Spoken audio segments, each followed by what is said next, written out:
Assalamualaikum warahmatullahi wabarakatuh. Jumpa lagi dengan Bu Evi di sini dalam channel Chemistry Oke.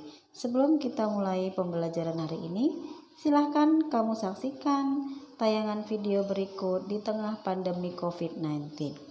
Selamat menyaksikan. Ingat pesan ibu, pakai maskermu, cuci tangan pakai sabun, jangan sampai tertular. Ingat selalu pesan ibu, jaga jarakmu, hindari kerumunan, jaga keluargamu.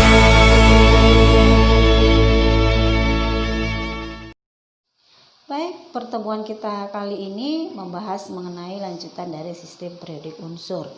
Apa sih sebenarnya sistem periodik unsur?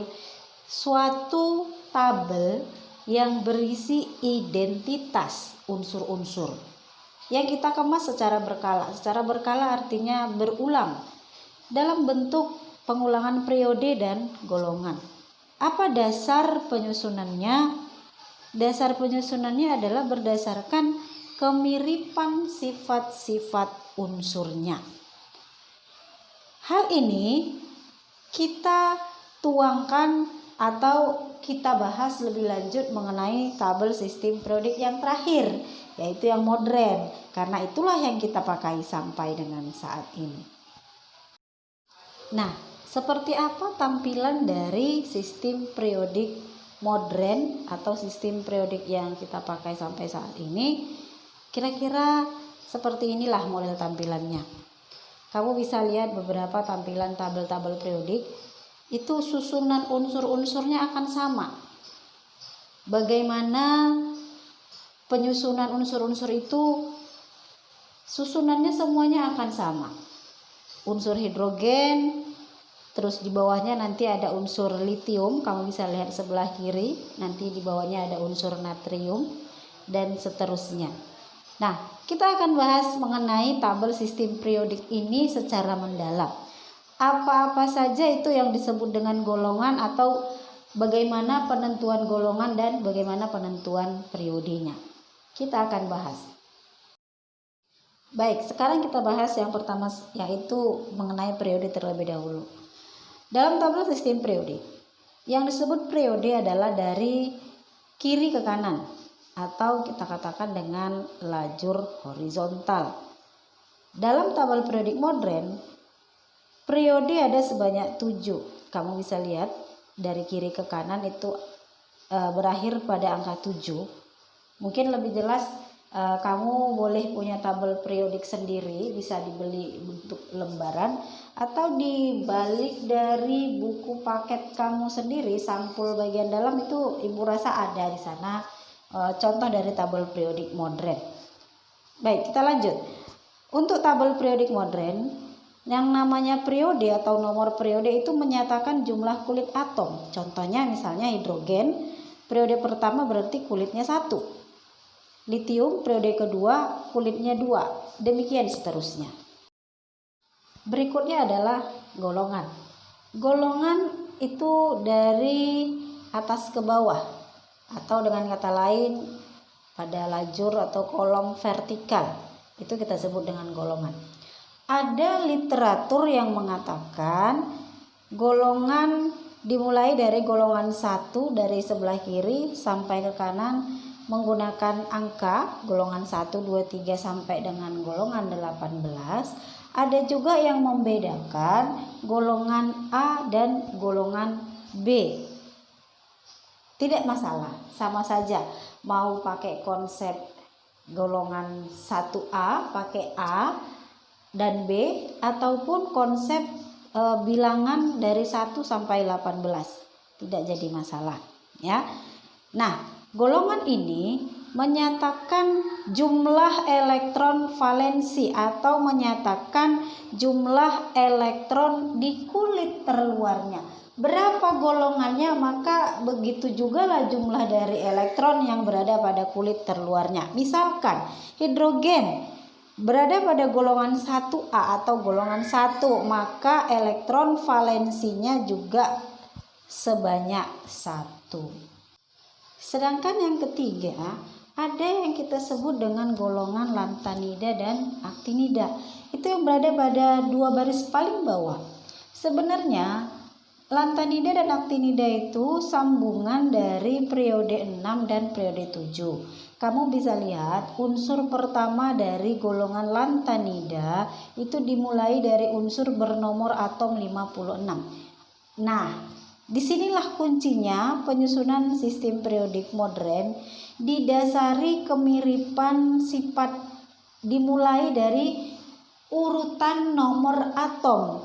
Kamu bisa lihat setelah unsur bernomor atom 55 sebenarnya dilanjutkan dengan unsur bernomor atom 56 sampai dengan 71 untuk periode 6. Itu lanjutan dari periode 6. Sedangkan aktinida dilanjutkan dari nomor 89 sampai dengan 103. Dia masih tetap berada pada periode ke-7. Nah, sudah ketemu kemiripan apa penyusunan tabel sistem periodik unsur modern, yaitu kemiripan sifatnya berdasarkan nomor atomnya atau berdasarkan kenaikan nomor atomnya. Ingat, bukan nomor masanya, tetapi berdasarkan kenaikan nomor atomnya. Oke, sekarang kita lihat bagaimana hubungan konfigurasi elektron dengan golongan dan periode, atau bagaimana menentukan golongan dan periode itu dimulai dari dasar konfigurasi elektron masing-masing unsur. Sekarang kita mulai dari golongan dulu. Golongan tadi kita sudah bahas, dia di lajur vertikal atau dari atas ke bawah. Nah, sekarang kita bedakan antara golongan utama. Untuk golongan utama itu kita bagi ada blok S. Artinya unsur-unsur yang berada pada golongan 1A dan 2A kita sebut dengan blok S karena dia berakhir pada subkulit S. Semua unsur yang di golongan 1A dan 2A berakhir pada subkulit S, maka kita katakan dengan blok S. Berapa golongannya atau bagaimana menentukan golongannya? Contohnya kita lihat pada Mg dengan nomor atom 12.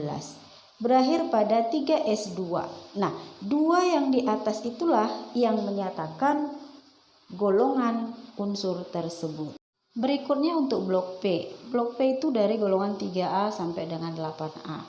Menyatakan dia 3A dan 8A. Kita lihat unsur contoh adalah P, fosfor, nomor atom 15. Maka konfigurasinya berakhir di subkulit P. Artinya dia berada pada blok P. Penentuan golongannya kita lihat jumlah elektron terakhir dari subkulit S dan subkulit P. Di subkulit S ada 2, di subkulit P ada 3. Totalnya ada 5, maka dia berada pada golongan 5A. Begitulah penentuan untuk golongan pada blok P. Jumlah antara elektron di subkulit S dan subkulit P. Sedangkan untuk yang golongan transisi atau yang B, ada yang kita sebut dengan blok D. Artinya dia berakhir di subkulit D. Tetapi penentuan golongannya jumlah atau total elektron pada subkulit S dan subkulit D. Ada beberapa ketentuan. Untuk jumlah X dan Y dari 3 sampai dengan 7 itu berada pada golongan 3B, 4B, 5B, dan seterusnya. Sedangkan untuk 8B, jumlah X dan Y-nya adalah 8, 9, dan 10. Jadi untuk 8B itu ada 3 kelompok jumlah dari X dan Y-nya. Artinya kalau jumlahnya nanti 8 dia golongan 8B. Kalau dia jumlahnya 9 juga masih golongan 8B. Jumlahnya 10 juga golongan 8B. Sedangkan kalau jumlah X dan Y-nya adalah 11 maka dia golongan 1B. Jumlah X dan Y-nya 12 dia golongan 2B. Sedangkan untuk blok F, jika elektron terakhirnya berada atau berakhir pada subkulit F. Nah, lebih jelasnya lagi, Ibu rangkum dalam bentuk tabel untuk penentuan golongan-golongan utama yang A maupun golongan-golongan transisi yang B, baik itu transisi luar maupun transisi dalam untuk lantanida dan aktinida. Nah, di sini terlihat nilai dari N inilah yang menyatakan periodenya. Artinya periode berapa nilai N, maka itulah periode dari unsur tersebut.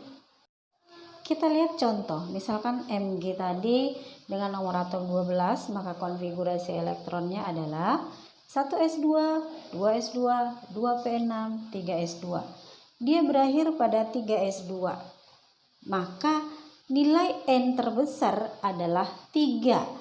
Dan itulah yang menyatakan periode Mg, maka Mg berada pada periode ketiga. Demikianlah pembahasan kita kali ini, semoga bisa dipahami. Kamu perbanyak lagi membaca literatur dari buku dan sumber lainnya. Sampai ketemu pada pertemuan berikutnya, tetap semangat dan tetap jaga kesehatan. Sampai jumpa. Wassalamualaikum warahmatullahi wabarakatuh.